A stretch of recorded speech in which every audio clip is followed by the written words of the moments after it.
Hello. Do you know what time it is? It's beer time.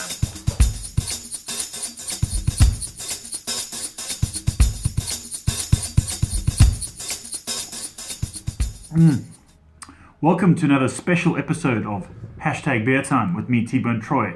This is a special episode in that we got to pair beer with food for the first time.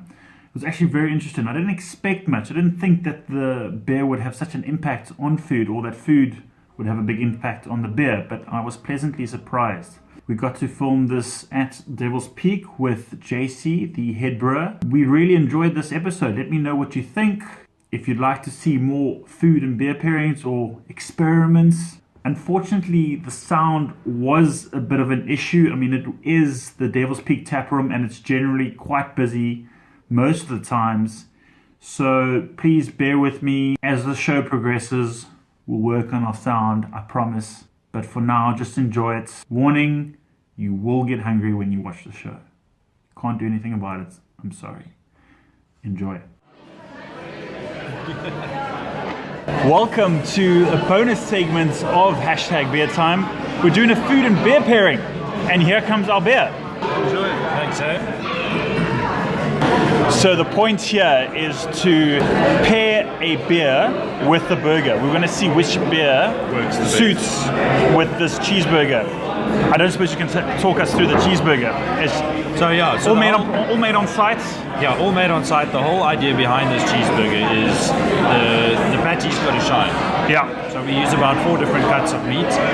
Wow. It's quite a big patty relative to the size of the bun. And what's key for us is you must be able to eat a burger with your hands.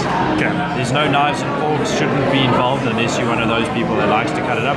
But you should be, a burger is it's like they call in American a sandwich. You know, you eat it with your hands. Yeah. It's key. Got a bit of cheese on it, some Emmentaler cheese, and it's just, you're not putting bacon and mushrooms and jalapenos. Simple, easy. Everything. A simple burger. Now it's meant to be. talk us through the beers here. We've got pretty much your core range. Yes. Starting from your... The lager, we've got the First Light, we've got the Pale Ale, we've got the Cabin Fever, and we've got the King's Blockhouse.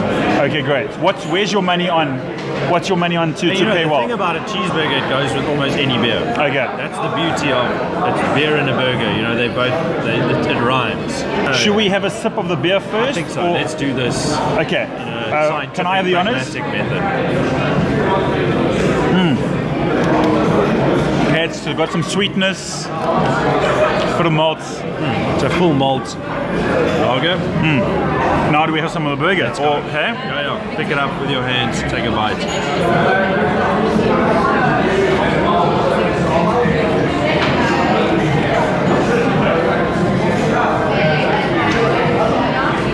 I'm lost.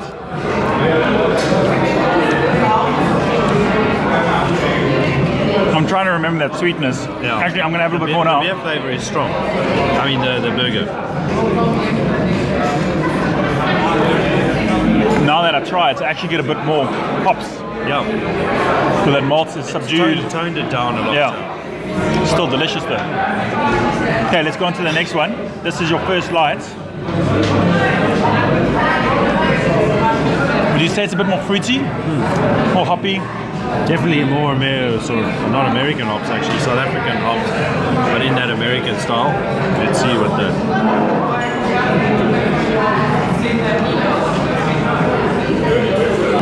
It's a good burger. It's a damn good burger. Okay, let's give it a second go. A lot more carbonated. Yeah. But also subdued. But the bitterness is coming through now. Okay, so both those beers, the malt is actually taken away and The hops is lifted. Hops is lifted. Cool. Let's try the Pale Ale. American Pale Ale. Wow, there's a lot more hops, a lot more malts. A lot more floral. And on that first sip, a lot more bitterness.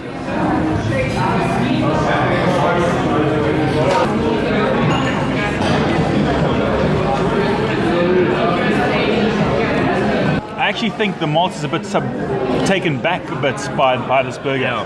Whereas at first step, everything was just in your face. Hops that had malt. Now, you kind of bringing the hops forward because I suppose malt is rich, the burger is rich. Yeah. They're going to clash a little bit, and what are you going to get? Hops. You've got that acidity from the meats and getting taken away, and then that hops is essentially the oils, which will remain. Yeah. Okay, this is the Cabin Fever Amber Ale. So this is quite an interesting one. It should be interesting because it's a lot more malty. A lot more malty, but still that bitterness that's just there.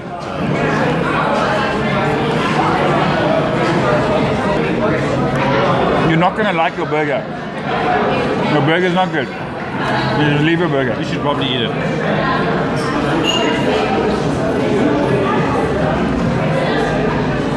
Actually smells a bit more caramel there.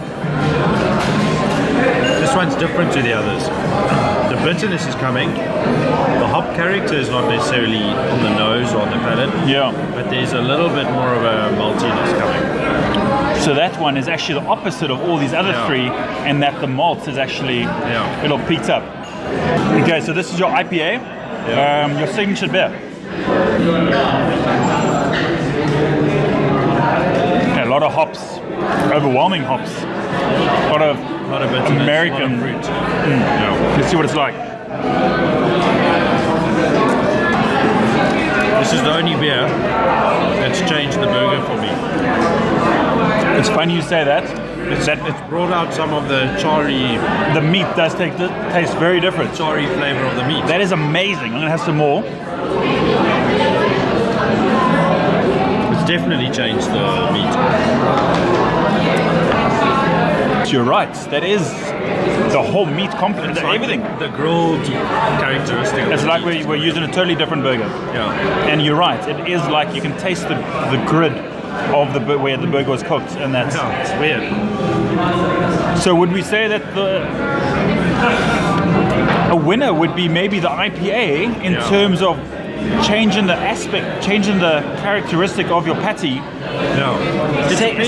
Second would be your cabin fever because of the sweetness.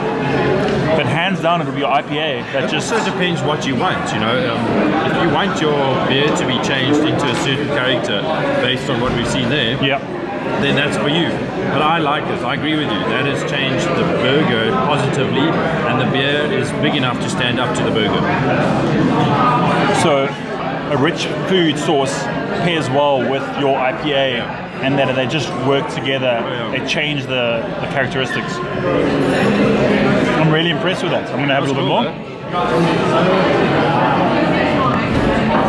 Cool, so there you have it. We have a winner. It is the Devil's Peak IPA.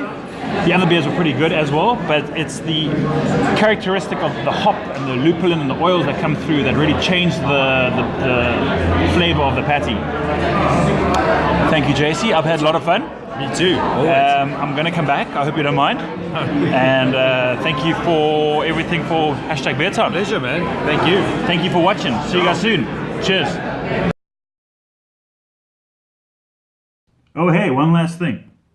Don't forget to subscribe. Cheers.